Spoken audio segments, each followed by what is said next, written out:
Hey, greetings everybody. It is GleeCon here again with another episode of Lore of Warcraft. Stay a while and listen to this one. We left off last time with kind of a neat story about these personal secret faction of Queen Azara's high elves, highborn, and how they were to take her most precious gifts, move on to the south. And when the Sundering happened, they were kind of left alone, and they chose to get their magic back by enslaving demons and establishing what came to be known as Dire Maul, which, when I thought about it more just now, I think that is in Felwood. Wait, no. No, not Felwood. There's something else. Fairless. Maybe Fairless. Okay, stay a while and listen to this episode. This one's called The Fracturing of Arathor. This is 1,200 years before the Dark Portal. I don't remember when we left off how we were before. I'm going to peek at that real quick.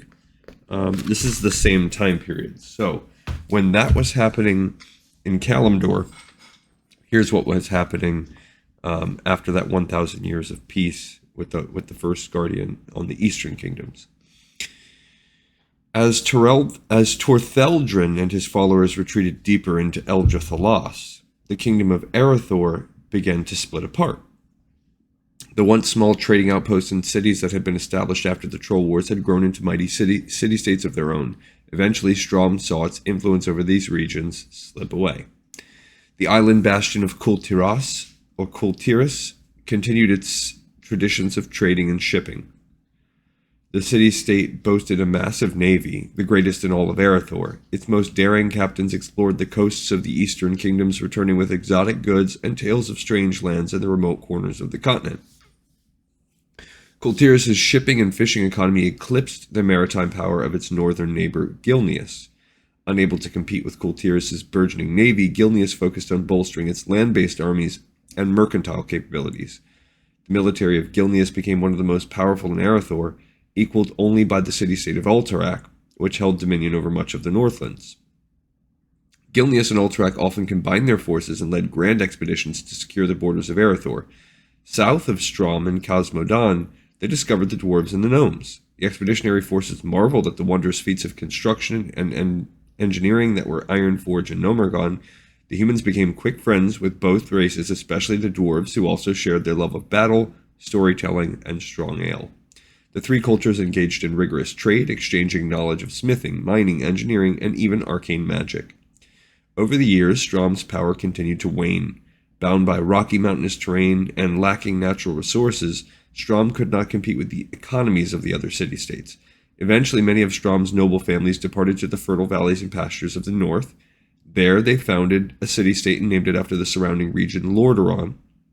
The nobles used their wealth to buy up large plots of land, some of which had been developed by earlier settlers.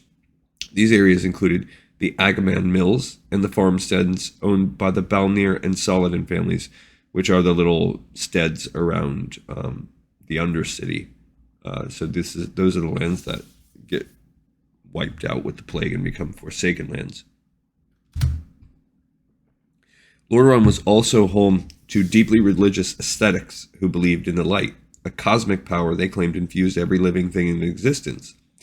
Many sick and elderly people traveled to religious communes in Lordaeron, hoping to find a cure for their ailments.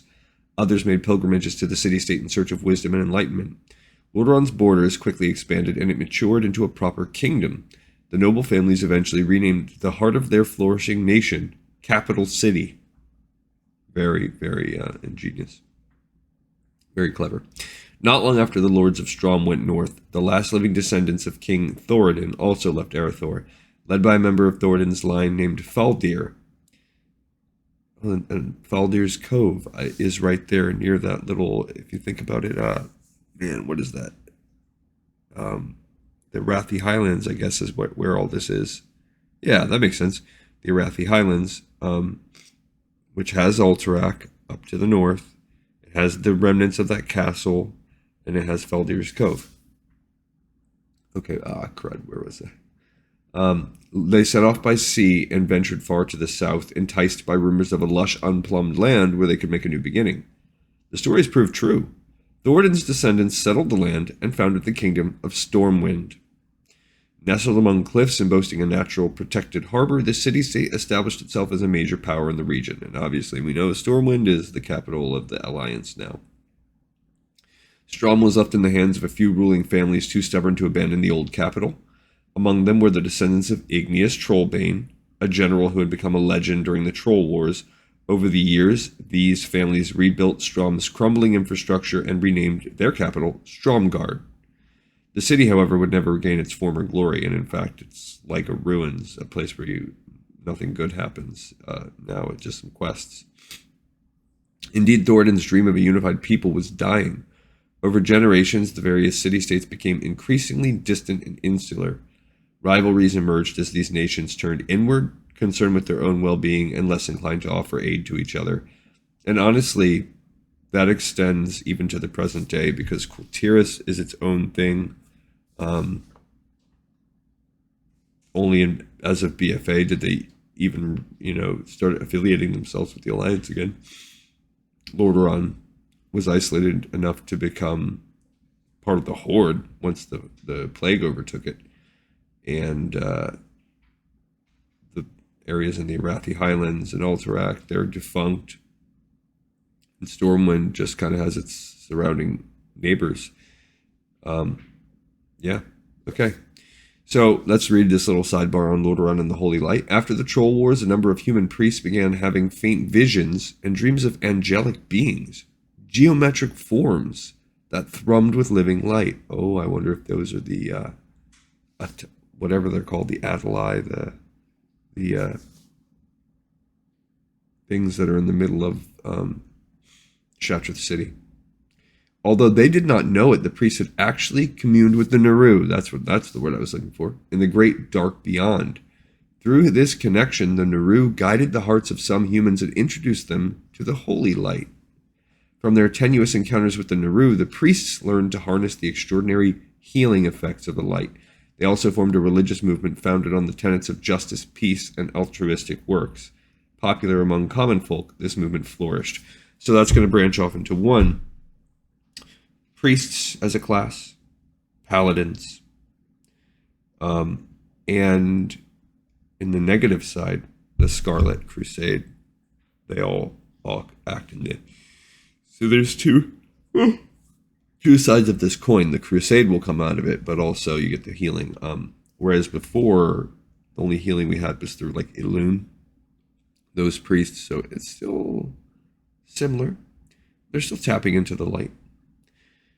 Okay, even cooler, we get a map that is essentially the entire Eastern Kingdoms. This is the city-states of Arathor, the human kingdoms. So here is where we have the Troll Lands. This is where they still make incursions from time to time. And if you... Eventually this becomes the Western and Eastern Plague Lands. This is the Bloodlands, and... up here, what's currently the High Elf Lands,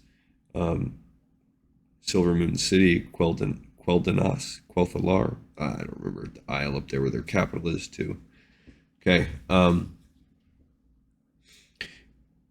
Over here is what is established as Lordaeron. It is still a region. Actually, this area right here has never been explored. It is a region on the map that never, in any of the expansions ever, nothing has ever happened right there.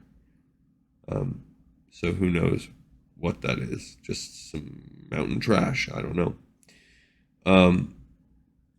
Similarly, not a lot goes on right there. So there are some little pieces that are just nothing.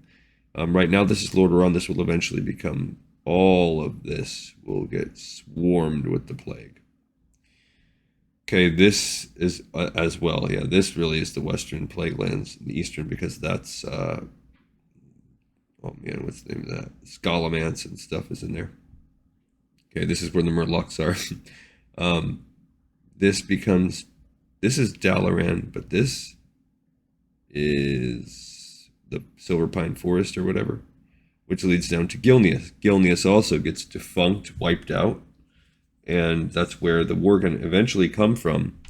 But for a long time, it's walled off. Literally walled off. Maybe to keep in the Worgen Plague? I'm not sure. Okay. Kultiris, which stays into its own business until BFA. Here is where you really have the main region that we originally talked about. This was Alterac. This is the Arathi Highlands. We have the Hillsbred foothills in here, the hinterlands, and this is Strom, which becomes Stromgard. I think maybe. Oh, I can't. I always get those confused. Which one's Hillsbred foothills? Which one's hinterlands? I can't remember. That's the Thandal span. We got the wetlands over here. Maybe that's the hinterlands. This region I can't remember, but there's a lot of neat stuff, but it's no big capitals. This is Dunmorag or Kazmodan, Dunmorag, Nomergon, and we have a couple lands over here. But that's Stormwind. So eventually we'll get Elwyn Forest, we'll get Westfall, we'll get Red, whatever. I can't remember the word.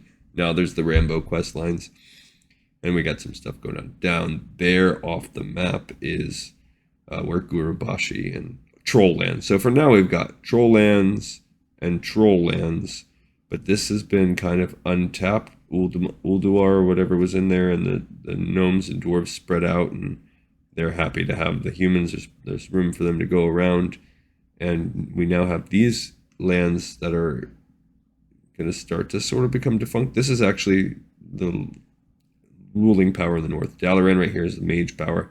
They're going to get ripped up and go to Northwind eventually. Not Northwind, freaking Northrend. All right, my brain's not awake yet. I need more coffee. Cool map though, and I like that we can see historically 1,200 years prior to where we're at now. Some of the things that I've set up. Okay, guys, thank you for listening. Thank you so much. I'll see you on the next episode of Lore of Warcraft. This one's in the pipe, 5x5.